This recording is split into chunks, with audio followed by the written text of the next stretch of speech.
Okay.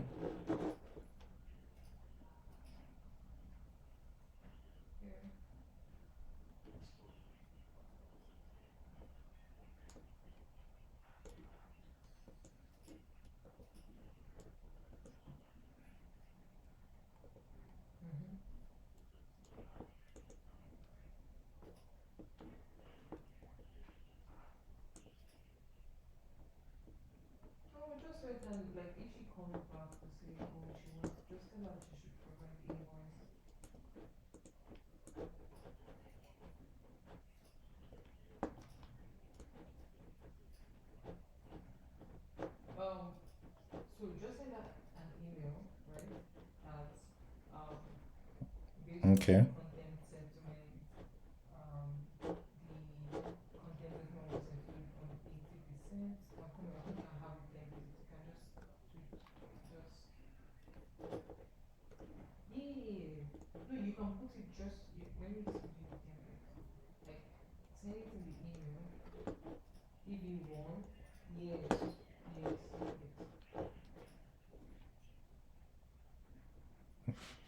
Okay.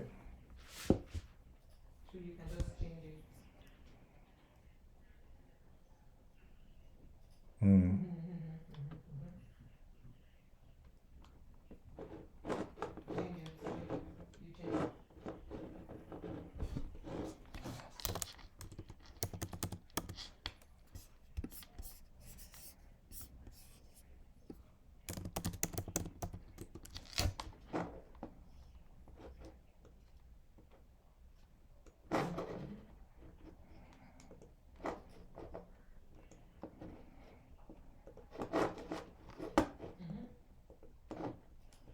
Okay.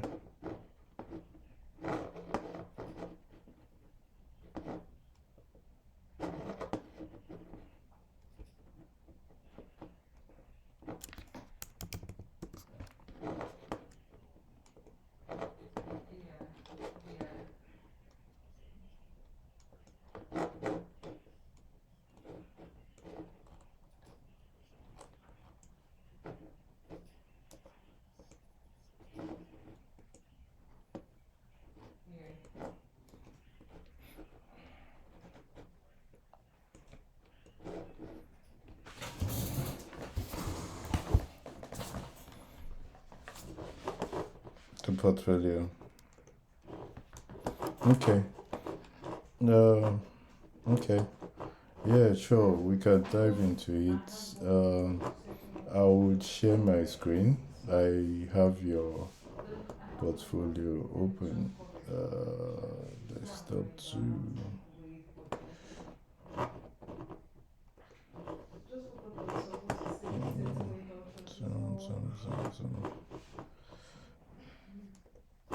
Zoom.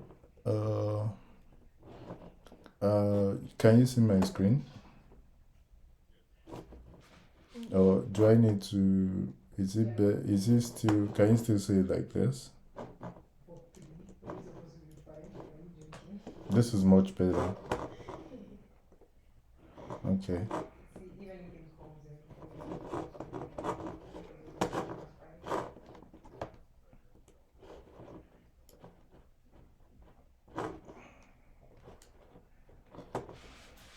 Okay, no problem. I mean, I can't even see. I can't even see. As I'm looking at this thing, I can't even see your face, so that's fine. Uh, okay. For this portfolio, first thing, you can use a Framer domain. I see this portfolio is built on Framer. I suggest you get a custom domain. They are not too expensive. It's like $10 a year or $15 a year. You should actually get a custom domain if it's gonna be Terence Arthur dot design or something or dot tech. So I think that's the first thing you should do. You should get a custom domain because everybody you're competing with, they have a custom domain. So there's no reason why you shouldn't have a custom domain. And you're someone in tech also, so that helps with your branding. It makes it better. And looking at this portfolio, just a first overview. Definitely, um, it doesn't give the work of someone that has been in design for a while. It doesn't stand out. It looks more like something from someone that just started design. How long have you been in design generally, in product design?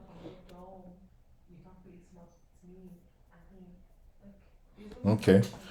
Okay. I mean that's long enough. It means you're not that new, so we can definitely do something better than this. I know Framer. You can. There are several templates that you can use for your websites, for your website design and all that. So definitely I would say you need a better Framer template or a better layout for the website.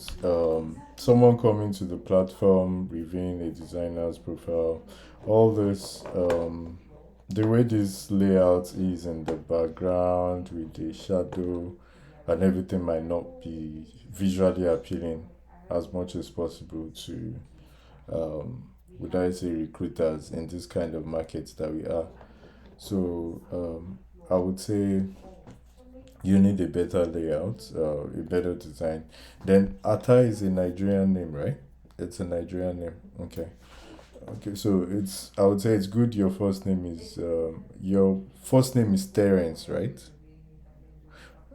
Terence is an English name, so I think that's actually good. It's a name they would be familiar with. So, okay, product designer building mobile and responsive great experience for global creators based in Calgary.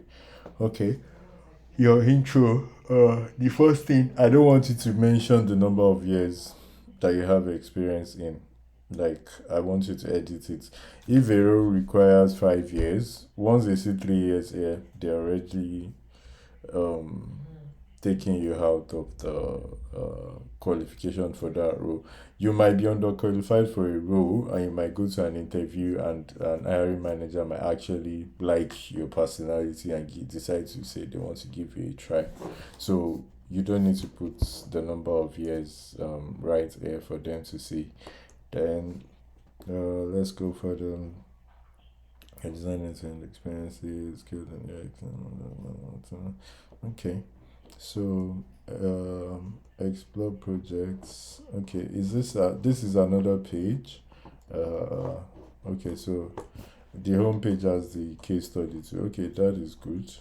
The home page has a case study, and then I can, when I click this, what happens? I send an email.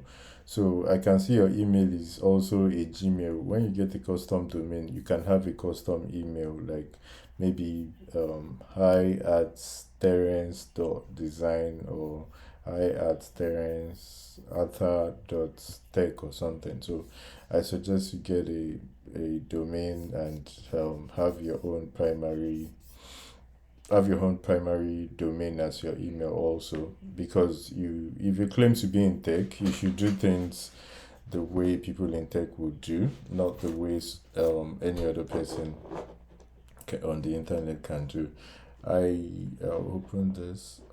Okay, this link to your resume says it doesn't exist. um Okay, so if your resume is not updated on the website, take it out. And I'm usually against um, people putting their resume on their website. Reason being that you have to tailor resume to each job application these days. It has to be tailored to.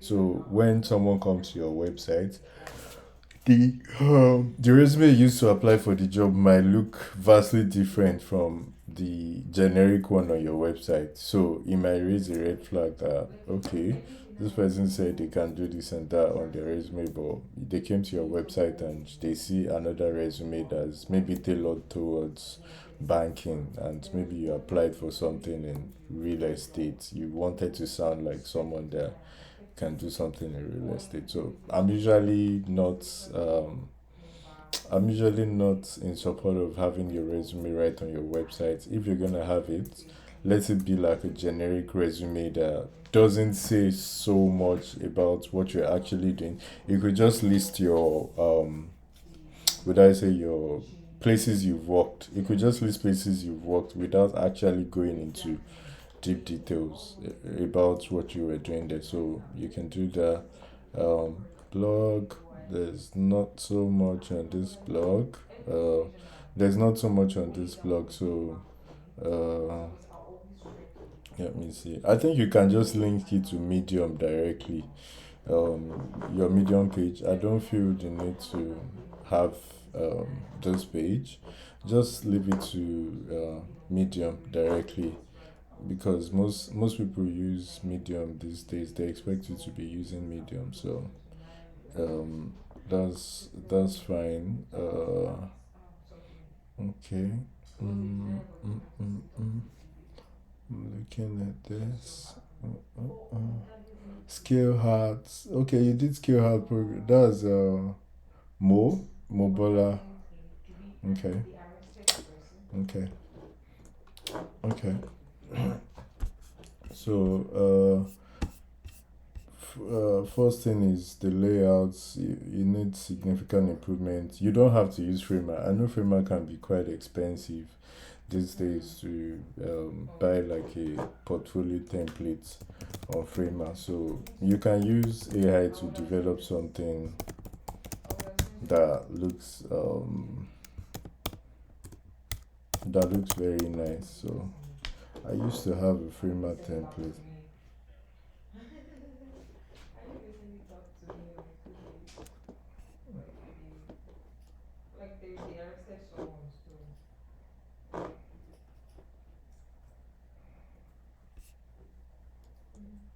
Okay.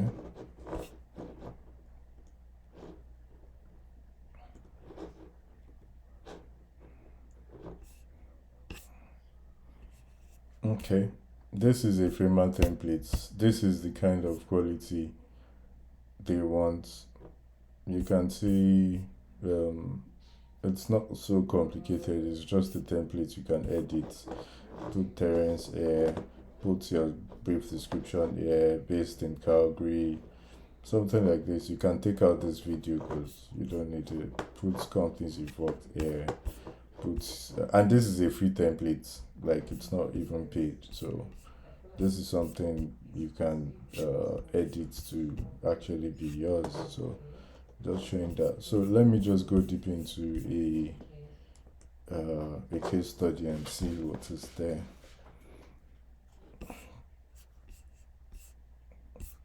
Okay. Connect locally, empowering small businesses and communities. A mobile platform designed to bridge the gap between.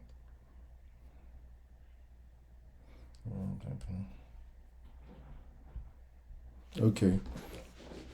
A recruiter won't want to read through all this. Put important things in bold so they can skim through. So they don't have to read everything word for word. Put in your important key points here. Okay, connect locally, empowering. What is the key feature? What is it supposed to do? Okay, let's say this can be the key feature, a way to discover trusted local services. Okay, I already know what the business is about without having to read this whole paragraph.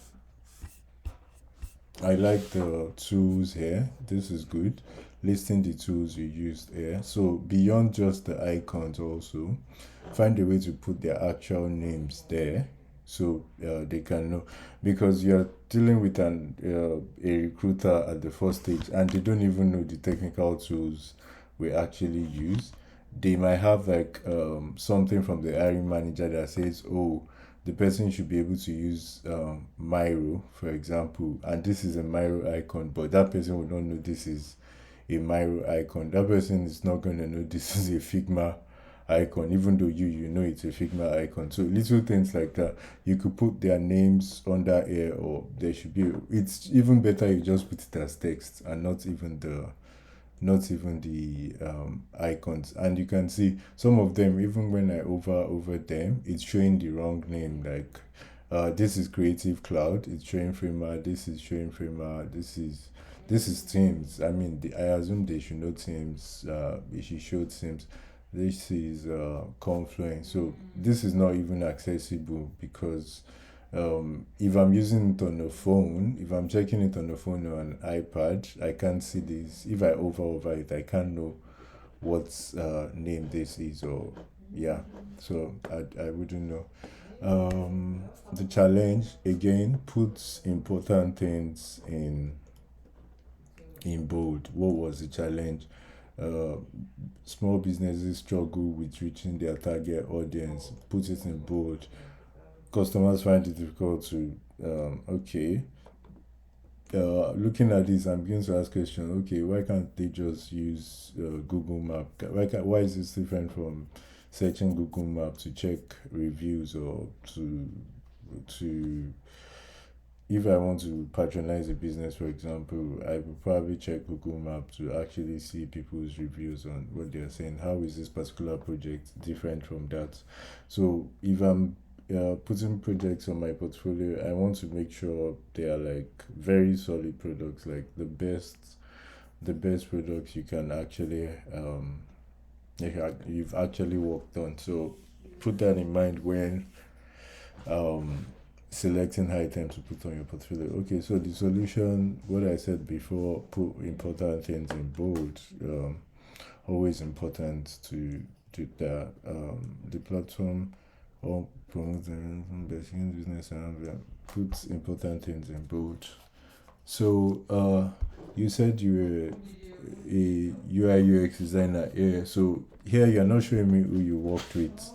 Um, because most of these organizations they expect you to work with like a project manager, product manager, business analyst, and all that. So put them also here. So put like team. A You don't need to put their real names. You could put a business analyst, a product manager. A You work with engineers, so they want to see that you actually collaborated and you've been working with other people beyond yourself. So collaboration is very important to them in this ecosystem. So I need to see that. Yeah, e-commerce slash digital platform. I think e-commerce is just fine. Uh, Research. To be honest, I don't even know what this means or what this is like. It's a bit confusing. It's a bit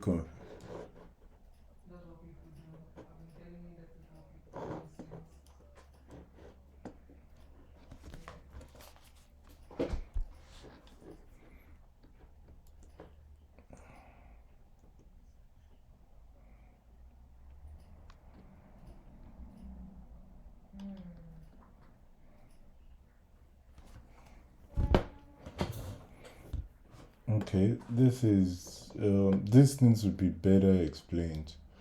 I I I'm not sure I understand what you're trying to communicate here. You say at this point this is the start. Okay. Uh, this is the challenge. This is the challenge. This is the challenge. So after the challenge,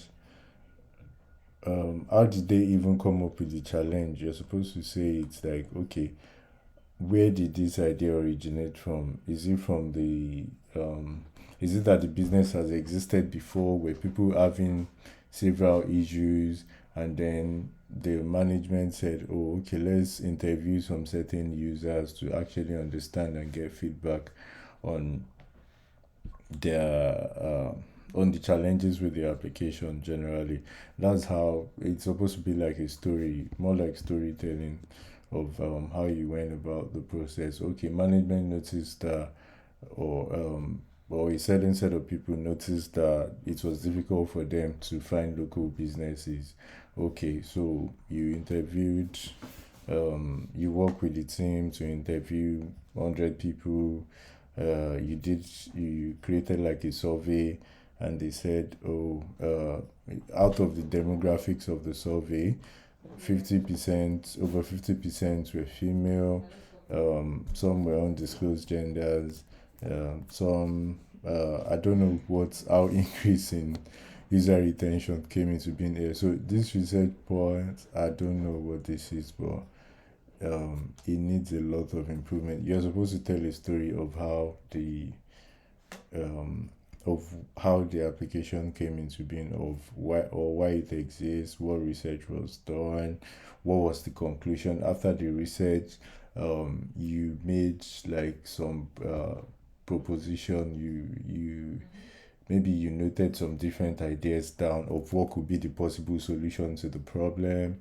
Then you spoke with a couple of other users, and they're like, oh yeah, this is a product I can actually use, or this would actually solve my problem, something like that. So it makes it more believable, or it makes the story more authentic and easier to understand. So just putting numbers here, it's not doing anything. So listing the pain points here, you're speaking about, okay, whatever percentage of customers you spoke to, they said they can't find the right businesses because they're not listed online.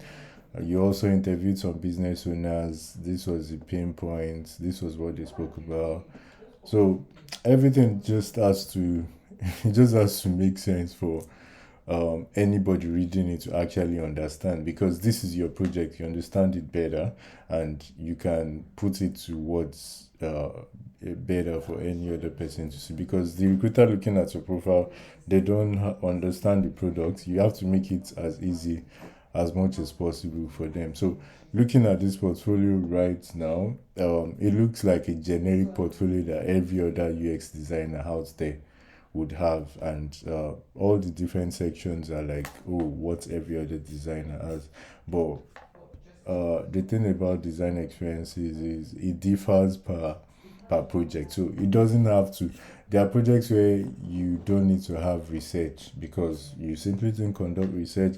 It was just the management's idea that they want to come up with that product, and they just want to test it on the market to see the market's response. So you are not limited to, oh, having problem, solution, research, then persona, and all that. So there are some situations, I can't even remember the last time I created the user persona for any project. So you don't have to, you're not limited to having all this. So looking at this is also not mobile friendly, except I have to zoom in to even read what is inside, and it becomes pixelated. You can see my screen is not so clear again, so I'll be straining my eyes to actually read it. So this is a bad experience for someone coming to the platform to actually read it, and the fact that you're a designer, they are going to criticize you more. If a developer did this, they would understand, but the bar is higher for you as a designer to present your work in a better way. If you just listed this thing as everything there as text, it is way better than this fancy design that's here. And placing them side by side also makes it more complex, because if it's just one per column, the one on top, and if they are stacked vertically, it would have probably given more room to the other one, so it would have been bigger, basically. Then, yeah, this person says these are like things, and they're like generic user experience journey maps and all that. This person says it should be accessible. They are not going to read all these things. Nobody's going to read it. Competitive analysis. Okay, why is it better? Okay, you guys do some competitive analysis. Like so in this place, it's not just about you bringing a table and putting red in this one that they don't have this, they don't have this. If I were to do this one, for example, I'll probably do it more like, okay, I I will probably just take two competition. I don't need four. I'll probably just take two, and I'll say, okay, I spent 2 weeks researching Facebook Marketplace. I spent 2 weeks researching maybe TaskRabbit, for example. I noticed this is, and I would even give some credit to those platforms. I would say, okay, this is what I learned. That okay, TaskRabbit has, rather than canceling them or putting a red, I'll say, okay, TaskRabbit has a registration process. It is very seamless. It is yada yada, but they do not have this and that, and this is an opportunity for improvement that we can implement on our own application. So I won't just say, oh, they don't have this. I would make it seem like I did like a research on them, and I identify key opportunities that I can bring into the my own application or the solution I'm trying to create. And then after I documented all these things using Microsoft Office or whatever, I made a presentation about it to my team, the product team internally, about my observations while doing the competitive analysis. That is how it should actually look. If you're going in for like a serious role in user experience design, it's not about this table or just bringing this table. You need to actually tell a story. You need to sell it. You need to sell it in a way that they're actually going to believe that, okay, I surveyed two other applications on the market. This was what I discovered, and we were able to use this opportunity to we were able to incorporate it into our own application. I had like a brainstorming session with the product manager and the engineers. They were able to tell me what is feasible, what is not feasible. So that way, you're already telling them about collaboration at that point. All this would seem kind of vague to them.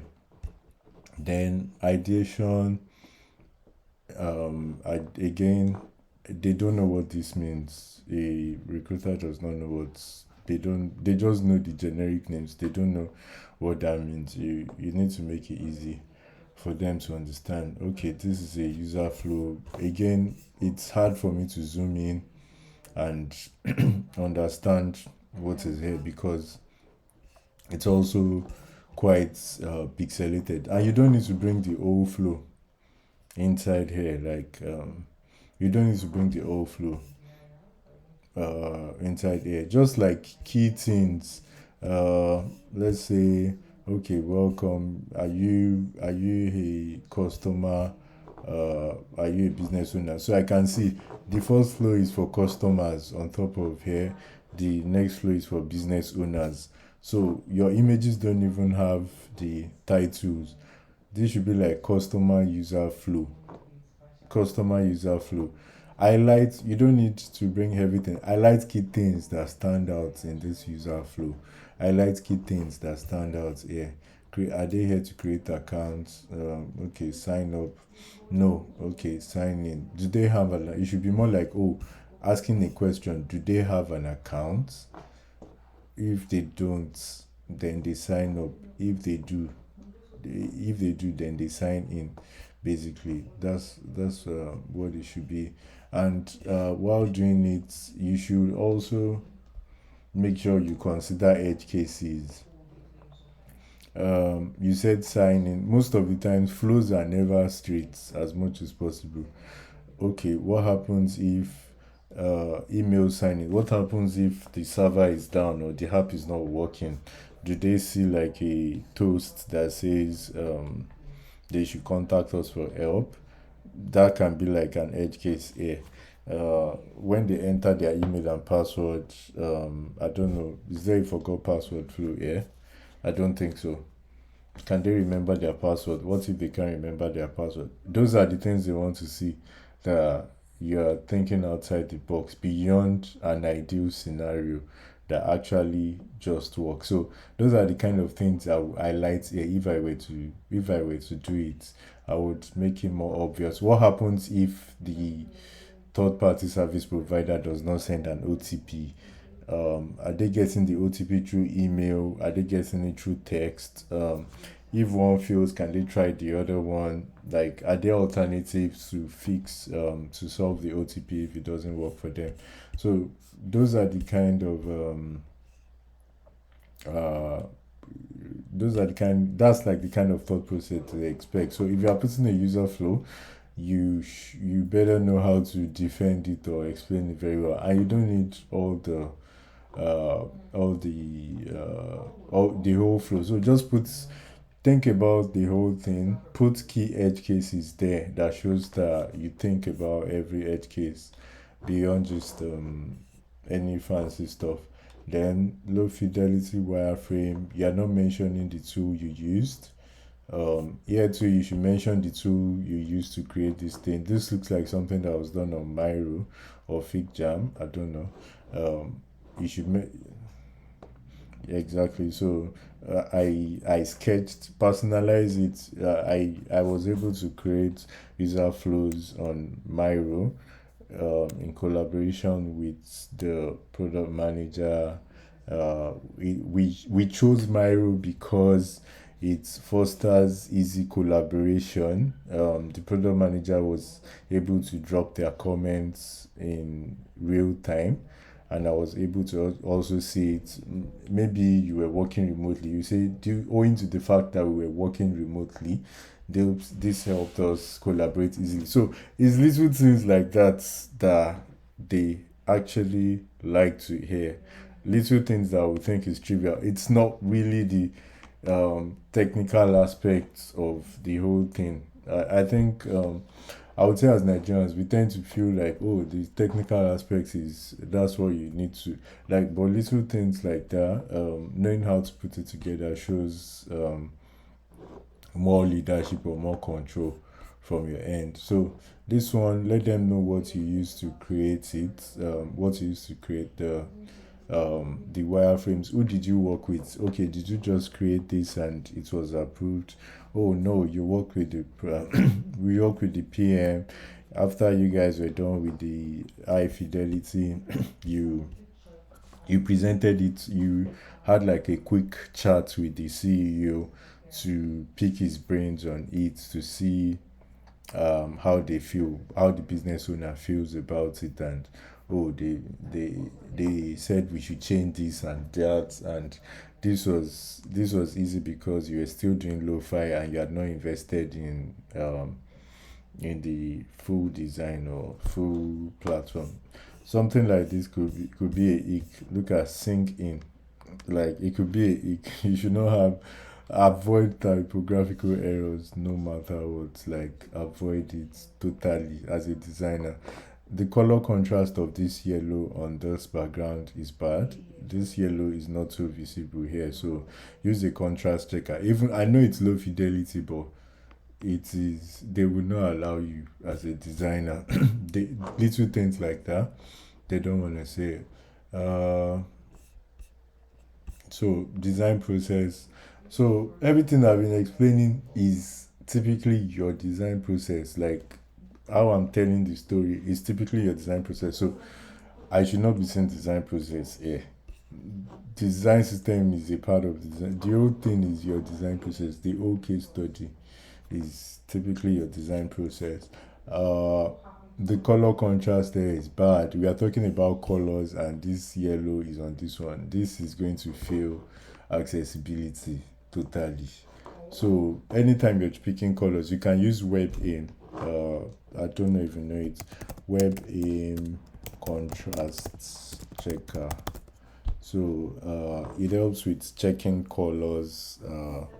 So let's say, so the basic requirements is your colors must score WCAG double A. WCAG double A, Web Content and Accessibility Guideline. You must score double A, you don't score triple A. So let's say I change, you can see as I change this color, it has changed to fail. So if I'm to use this blue over this black, that's a bad contrast. But let's say I change it to white, you can see it has passed again. So when you are using colors, you can just come here, you can test it, you can put the format here, or you can put the X value here to test it before using it. That's a tool you can always use, and you can even use ChatGPT these days. So um so you're not just selecting colors, you're not just showing them a screen that, oh, you selected color. Why did you select the color? that is what they'll be asking you at the interview. Why did you select the color? Oh, I chose. It does not have to. You don't have to have a reason, but you have to have a reason that you want to tell them when you get to an interview.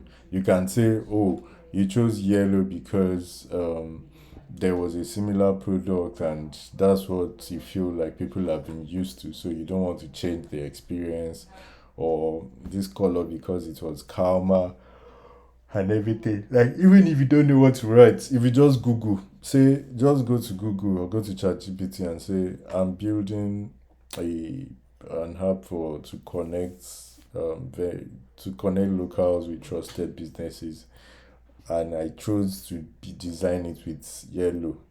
What should be my reason for selecting yellow as a primary color? It will come up with something that can sound reasonable. Your typeface too, why did you choose the particular typeface? You have to explain it. Uh, I mean, you said it's consistent of modern and clean cut from. Okay, that sounds like a something a designer would write. So write it in a way that the common person is going to understand. Clean cut forms. Okay, so I'm guessing you're trying to say it's very maybe it's legible or something like that because it's legible. So that's I think that's probably the summary. Writing in a way someone else would understand.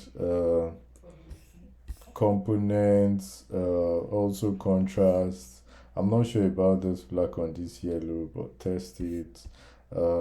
This can definitely look better. And you don't need to list so many components. Yeah, this is a status bar, but I can't even see the battery or the network on it. This calendar layouts, the calendar is outside um, date speaker. I don't know. All the contrasts there, they are not great at all. So you need to pay attention to to all the little details. So custom components, how did you create them? What did you use to create them? Why did you create them? What value are they adding to the application? Like you don't need everything. Choose like top three or top four. Why did you create them? What value are they going to add to the application? How did you create them? What tool did you use? Why did you create them? How are developers going to use them? After you created them, you shared it with the developer. They were able to build the code, so it's reusable. Maybe this thing is appearing in like 20 different places on the application. You created the master component, so they can when they edit it later, it can reflect globally across the application. So that's like a good reason to create it. So those are the kind of things they will ask you if you're aiming for good roles. They will definitely ask you this kind of questions. It's beyond just getting the interviews. You have to be able to put your best foot forward. All these screens, I mean, the screens are not bad. The screens here are actually not bad, and I can't believe it's the same things I've seen here that was used to create all these ones here. So the screens are actually not bad, but make sure your work is not pixelated. Like the way I'm zooming in, you can see it's not clear anymore. So it has to be the highest quality. And okay, you did usability study after. Okay, you said before usability study, after usability. I don't know what's changed. Yeah, now you're giving me the work to actually think. Oh, okay. Like they had book appointment button here, now I moved there. So why? Okay, like address was here. Why did you move here? What informed you? Like I'm I'm sieving through 5,000 applications. I'm probably just going to move on because if you can explain to me at a glance, like I can see the text, oh, they moved this one here because of this. Oh, that sounds nice. That's good. Like I don't let me think when I come to the portfolio. The same thing applies here. Uh, okay, so this is the final design for customer experience. Okay, so you did disability study. What changed between here and here? Let me know what changed and how it reflected on the final product. Then, I mean, everything. Everybody usually just manufactures something here, but it has to definitely make sense. You probably work with some stakeholders during the project, get them to get some feedback from them on uh, how the product performed. If you still have relationship with people in the organization, get them to send an email to you, like stating what you did, your impact on the project. Put a screenshot of it there that, oh, this is what the project manager said about you, or this is what the CEO had to say about you. If the app is live on Google Play Store or iOS, put it here so they can actually see. So they can actually see it and they don't feel like, oh, everything is just manufactured data.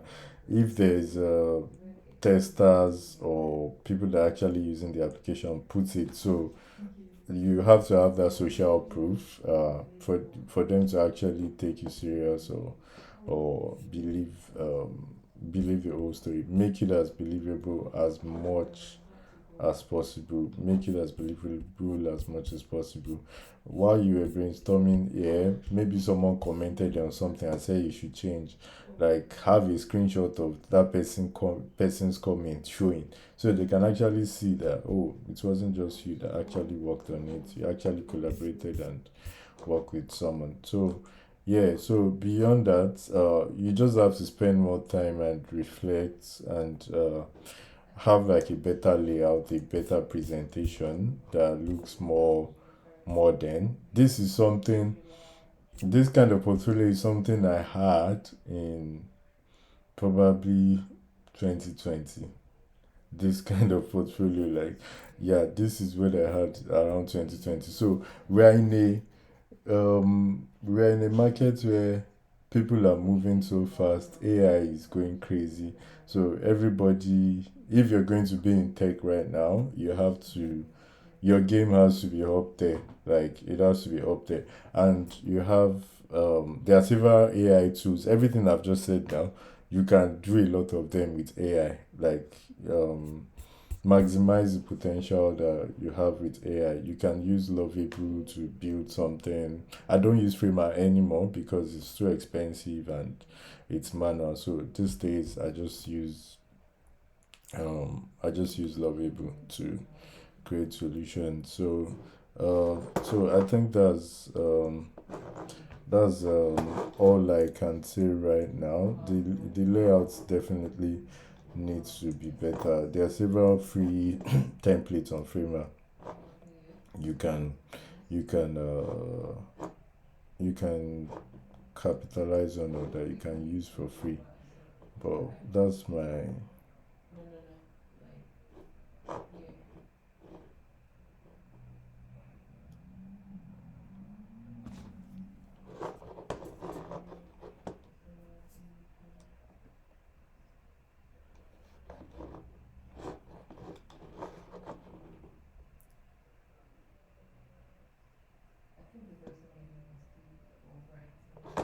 mm-hmm.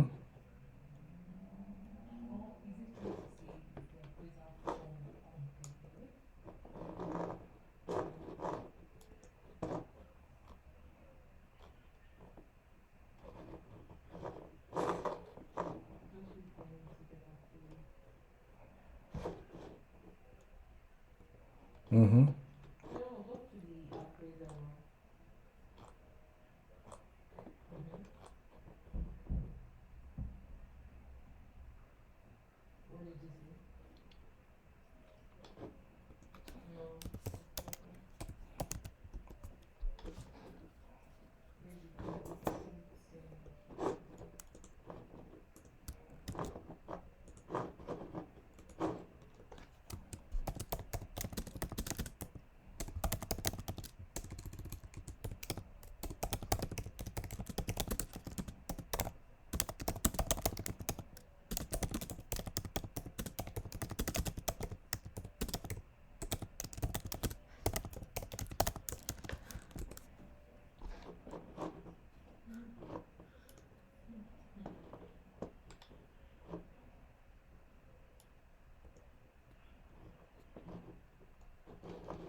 Yeah, I think you should look into Lovable. This one I'm showing, lovable.dev. I think it will make your life easier. Yeah, so I think it should be easier to use. Um, it should be easier to use. Let me show you one I created with it. Uh,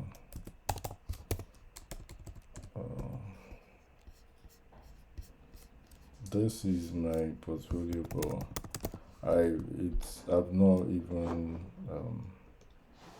it's not it's just there. Like, look at it. When you come to it, you can switch to light mode.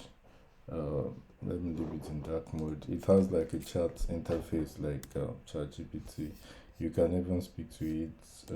So if I say tell me about Ola, you can see it has my resume inside.